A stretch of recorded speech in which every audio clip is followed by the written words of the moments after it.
Біздің редакция өткен сандарымызда жыл сайынғы медициналық тіркелудегі заңсыздықтар туралы репортаж көрсеткен болатын. Алайда осы Түркістан қаласында орналасқан жекеменшік Талғат клиникасының ақылатты абзал жандарының ем-дом алуға аяғымен барып, реанимациядан бірақ шығуы дәрігердің салғырттығы деп білеміз.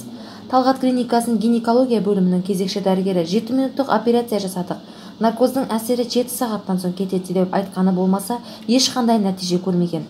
Сонда делік, Талғат клиникасының гинекология бөлімінің дәрігерлері сауатының аздығынан ба, әлде өз жұмысын білмегендігінен бе, белгісіз бір ауруханадан екінші ауруханаға түнгі уақытта ауыстырып, туыстарына хабар да бермеген.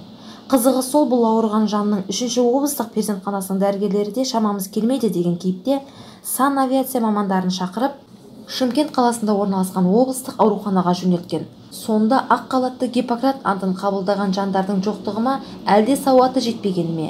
Бұл мәселеге жете мән беріп, біз журналистік зерттеу жүргізіп, болған жайтты өздеріңізге ұсынатын боламыз. Арнамызда болыңыздар.